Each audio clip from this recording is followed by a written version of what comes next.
The mirror never lies, but most people spend their entire lives running from what it shows them.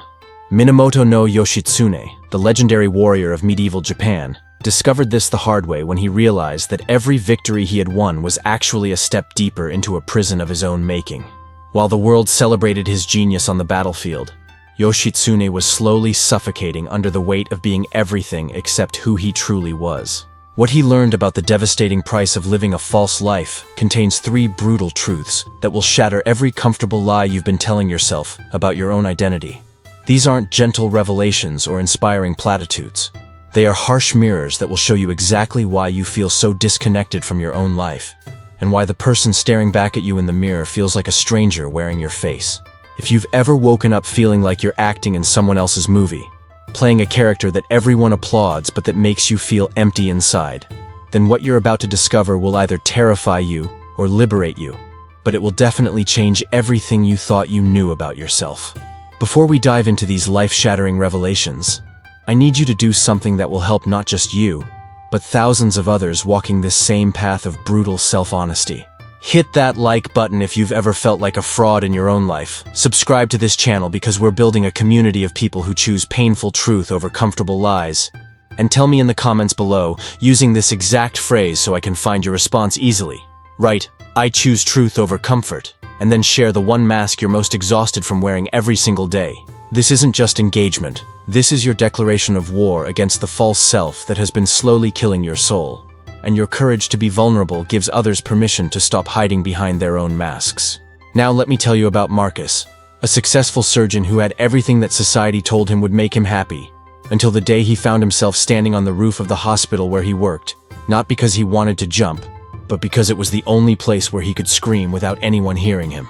Marcus had spent 20 years becoming everything his immigrant parents dreamed he would become, earning respect, money, and social status. But somewhere along the way, he had completely lost touch with the curious, artistic boy who used to spend hours drawing and dreaming about adventure. Every morning he put on his white coat like armor, protecting him from the world, but also imprisoning him in a role that felt more suffocating with each passing year. The moment that changed everything came when a young patient asked him why he became a doctor, and Marcus realized he couldn't remember a single authentic reason. Every answer that came to his mind was about pleasing others, meeting expectations, or proving something to people whose approval he had been chasing for decades. That night, for the first time in years, Marcus looked in the bathroom mirror and saw not the successful doctor everyone respected, but a stranger who had sacrificed his authentic self on the altar of external validation. This is exactly the kind of trap that Yoshitsune found himself in, because success in medieval Japan meant being the perfect warrior, never showing weakness, never questioning the path that had been laid out for him by family tradition and social expectations. Yoshitsune was born into the Minamoto clan during one of the most turbulent periods in Japanese history, when survival depended on military prowess and political cunning. From childhood, he was groomed to be a weapon, trained in strategy and combat, praised for his tactical brilliance, but never asked what he actually wanted for his own life. Every victory he achieved on the battlefield was celebrated by others, but each success also tightened the chains that bound him to an identity that was slowly strangling his authentic self. The first brutal truth that Yoshitsune discovered, and that Marcus would learn centuries later, is that your greatest strengths can become your most dangerous weaknesses when you don't understand the difference between who you are and what you do. Marcus wasn't just good at surgery, he was exceptional, but he had made the fatal error of believing that his professional competence was the same thing as personal fulfillment. He had confused his ability to save lives with having a meaningful life of his own. Similarly, Yoshitsune was a military genius, but he made the mistake of thinking that his tactical brilliance on the battlefield automatically qualified him to navigate the treacherous world of family politics and court intrigue. The problem with being exceptionally good at something is that the world conspires to trap you in that role, offering you rewards, recognition, and security in exchange for abandoning any parts of yourself that don't serve that particular function. Marcus was naturally empathetic, creative, and intellectually curious. But the medical world had no use for these qualities beyond their application to patient care. He learned to suppress his artistic impulses because they seemed frivolous compared to saving lives. He abandoned his natural tendency to ask deep questions about meaning and purpose, because the hospital environment rewarded efficiency and expertise, not philosophical contemplation. He became so identified with being Dr. Marcus, the skilled surgeon, that he completely lost touch with Marcus the human being who had dreams, fears, and desires that had nothing to do with medicine. In your own life right now, you're probably making a similar mistake without even realizing it. You might be so good at being the reliable friend who everyone comes to with their problems that you've forgotten you have problems of your own that need attention. You might be so skilled at being the responsible parent or spouse that you've completely lost touch with the spontaneous, playful parts of your personality that made you feel alive before you took on these roles. You might be so successful in your career that you've convinced yourself that professional achievement is the same thing as personal fulfillment, even though you feel empty and disconnected despite all your external accomplishments. The brutal truth is that every identity you cling to, no matter how positive or successful, becomes a prison when you mistake it for your complete self. Your job title is not your identity. Your relationship status is not your identity. Your achievements, your failures, your roles, and your responsibilities are all just temporary costumes you wear, but they are not the essential you that exists underneath all these external layers. When Marcus finally understood this, he realized that his medical career had become both his greatest source of pride and his biggest obstacle to self-discovery. He had to learn to separate his professional competence from his personal worth, his ability to help others from his own need for healing and growth. This didn't mean he had to abandon medicine, but it meant he had to stop using his career as a hiding place from the deeper questions about who he was and what he actually wanted from life. The second brutal truth that destroyed Yoshitsune and could be sabotaging your entire existence right now is that the people closest to you are often the least equipped to see who you really are, because they have unconscious investments in keeping you exactly as you are to maintain their own sense of security and identity. Yoshitsune's brother Yoritomo couldn't tolerate his younger sibling's growing reputation and influence. Not because Yoshitsune was evil or threatening, but because Yoshitsune's success challenged the carefully constructed hierarchy that allowed Yoritomo to feel powerful and important. Every time Yoshitsune achieved a new victory or gained more respect from their followers, it unconsciously reminded Yoritomo that his own position as clan leader was based more on politics than pure merit. This created a deep resentment that eventually led to Yoshitsune's betrayal and death, not because of anything Yoshitsune did wrong, but because his very existence threatened Yoritomo's fragile sense of self-worth. This dynamic is playing out in your relationships right now in ways that you probably don't even recognize, and it's one of the biggest obstacles to discovering your authentic self. Marcus experienced this when he started questioning whether medicine was really his calling. His parents, who had sacrificed everything to help him through medical school, couldn't understand why he would want to explore other possibilities. They had built their entire identity as successful immigrants around their son's achievement, and any suggestion that he might want something different felt like a rejection of their sacrifice and struggle. His colleagues at the hospital, who saw him as one of their most reliable team members, became uncomfortable when he started talking about wanting more meaning and creativity in his work. They began making subtle comments about burnout and suggesting he just needed a vacation, because his questioning made them uncomfortable about their own choices to stay in careers that felt secure but unfulfilling. Even his romantic partner, who loved the stability and prestige that came with dating a successful surgeon, started expressing anxiety when Marcus began exploring other interests and possibilities. She had fallen in love with Dr. Marcus, the accomplished professional, and wasn't sure she could accept Marcus the human being who was still figuring out who he wanted to become. The brutal truth is that the people who claim to love and support you often have unconscious agreements about who you're supposed to be. And when you start changing or growing beyond these agreements, they will pressure you to return to the familiar version of yourself that makes them feel safe and comfortable. This isn't necessarily because they're selfish or manipulative. It's because humans are creatures of habit who find security in predictability, and your personal growth threatens the stability of the roles and relationships they've come to depend on. Your family has stories about who you are that started when you were a child, and these stories often become rigid scripts that they expect you to follow forever.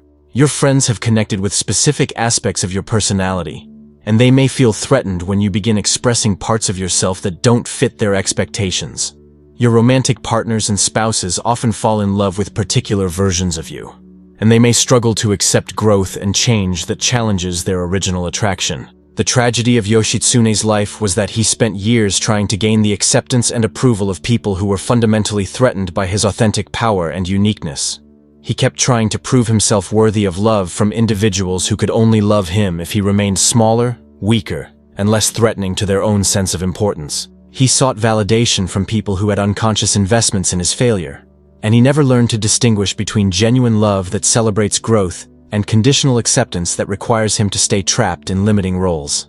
Are you making the same mistake in your own life right now? Are you seeking approval from people who need you to stay small to feel important themselves?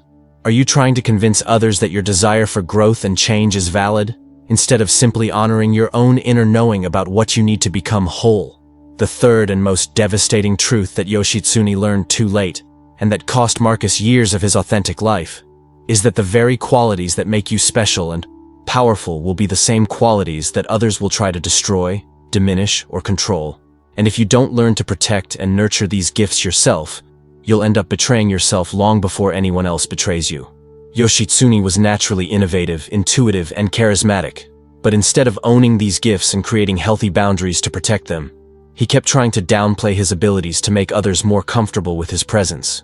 He sought permission to be himself from people who benefited from his diminished power, and he never learned that authentic gifts require fierce protection from those who would exploit or suppress them. Marcus was naturally curious, empathetic, and creative, but the medical environment taught him that these qualities were valuable only when they served the narrow purpose of patient care. He learned to suppress his artistic impulses, ignore his philosophical questions, and channel his empathy exclusively toward his medical practice. Over the years, he systematically abandoned every authentic part of himself that didn't fit into the role of the perfect surgeon, until he was left with a hollow professional identity that impressed everyone, but satisfied no one, especially himself. This is the most insidious form of self-betrayal because it happens gradually, through tiny compromises and small surrenders that seem reasonable in the moment, but accumulate into a complete abandonment of your authentic self over time. You start by hiding certain aspects of your personality to fit in better at work. Then you stop expressing opinions that might create conflict in your relationships. Then you abandon hobbies and interests that others don't understand or value. Then you begin making life decisions based on what's expected rather than what feels authentic. And before you know it, you're living a life that looks successful from the outside but feels empty and meaningless from the inside. The brutal truth is that if you don't learn to identify, value, and fiercely protect your authentic gifts and qualities, the world will systematically teach you to fear, hide, and eventually abandon them completely. Most people spend their entire lives waiting for permission to be themselves, but that permission will never come from external sources because your authenticity threatens the status quo that others depend on for their sense of security and identity. The world doesn't want you to be authentic. It wants you to be useful, predictable, and controllable. Society rewards conformity, not uniqueness. Families prefer familiar roles to personal growth. Employers value reliability over creativity. Even friends and romantic partners often choose comfortable lies over challenging truths.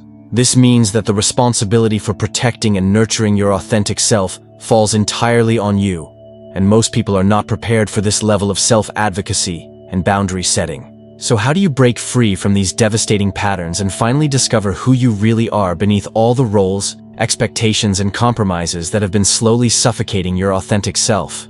The answer lies in understanding what Yoshitsune discovered in those final moments before his death, and what Marcus learned during his transformation from successful surgeon to authentic human being. The path to genuine self-discovery requires you to become comfortable with disappointing others, to stop seeking validation from people who need you to stay small, and to develop the courage to nurture your gifts, even when nobody understands, supports, or celebrates your journey toward authenticity. This means you must become your own source of approval, validation, and permission to be real. Marcus's transformation began when he stopped trying to convince others that his desire for change was valid and started taking small, consistent actions to reconnect with the parts of himself he had abandoned. He began by spending 30 minutes each morning drawing, something he hadn't done since childhood, allowing his suppressed creativity to finally have a voice again. He started saying no to extra shifts and committee assignments that drained his energy, even though his colleagues were confused by his new boundaries. He began reading philosophy and poetry, rekindling his intellectual curiosity about questions that had nothing to do with medicine. He started taking weekend trips to art museums and music festivals, reconnecting with forms of beauty and expression that fed his soul in ways that his professional achievements never could. Most importantly, he learned to recognize the difference between his authentic inner voice and the internalized voices of all the people who had opinions about who he should be and how he should live. This process wasn't comfortable or easy, because authenticity requires you to risk the disapproval of people whose acceptance you've been seeking for years or decades. It requires you to make decisions that others won't understand, to pursue interests that don't make logical sense to outside observers, and to prioritize your inner truth over external rewards and recognition.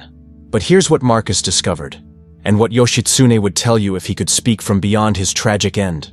The pain of living an authentic life is nothing compared to the agony of dying without ever having been yourself. The practical application of these truths begins with brutal honesty about the gap between who you are and who you've been pretending to be.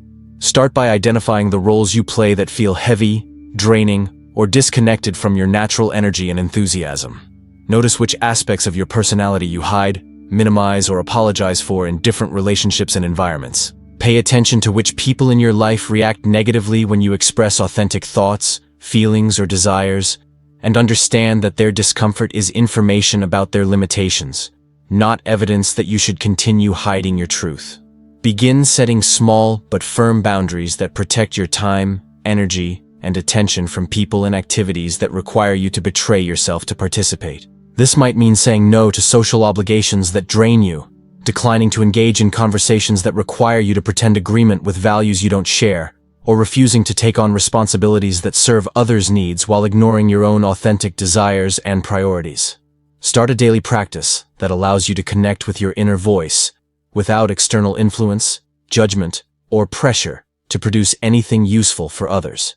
This could be journaling, meditation, walking in nature, creating art, or simply sitting quietly with your own thoughts and feelings without trying to fix, analyze, or improve them. The goal is to rediscover who you are when nobody else is watching and you have no agenda except being present with your authentic self. Most importantly, begin making decisions based on what feels authentic and aligned with your inner truth, rather than what feels safe, expected, or likely to win approval from others. This is terrifying at first because authenticity requires you to risk disapproval, misunderstanding, criticism, and sometimes the loss of relationships or opportunities that are based on false versions of yourself. But here's what you need to understand about this risk. The relationships and opportunities you lose by being authentic were never truly yours anyway, because they were based on who you were pretending to be, rather than who you actually are. The people who can't accept your authentic self don't actually love you. They love the role you've been playing for their benefit, and continuing these relationships requires you to keep betraying yourself to maintain their comfort and approval. The opportunities that require you to hide your true self are not opportunities for growth and fulfillment. They are sophisticated forms of imprisonment that offer external rewards in exchange for internal death. Your authentic self is not a luxury or something you can pursue when you have more time, money, security, or permission from others. Your authentic self is the foundation upon which all genuine happiness, success, and meaning must be built. And every day you spend waiting for permission to be yourself is another day stolen from the life you're actually meant to live.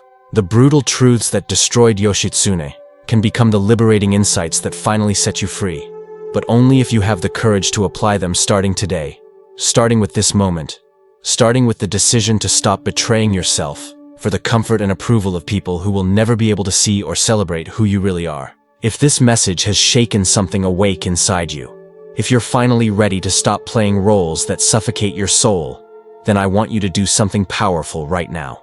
Subscribe to this channel and ring the notification bell, because we're building a community of people who choose authentic living over comfortable lies, and the insights we explore together will be your roadmap to the life you've always known was possible, but never had the courage to claim. In the comments below, share one specific step you're going to take this week to honor your authentic self, even if it makes someone else uncomfortable, upset, or confused. Your commitment to truth gives others permission to stop hiding, and together, we're creating a space where being real is more important than being liked. Remember, the mirror never lies, but it takes tremendous courage to look into it without turning away, and that courage is the beginning of everything authentic and meaningful in your life. The journey toward authenticity is not a destination you arrive at, but a daily practice of choosing truth over comfort, growth over security, and your real self over the versions others prefer. Yoshitsune's legacy teaches us that the price of living authentically may seem high in the moment, but the cost of living falsely is infinitely higher over the span of a lifetime. Every moment you spend pretending to be someone you're not is a moment stolen from the magnificent life that's waiting for you on the other side of your courage to be real.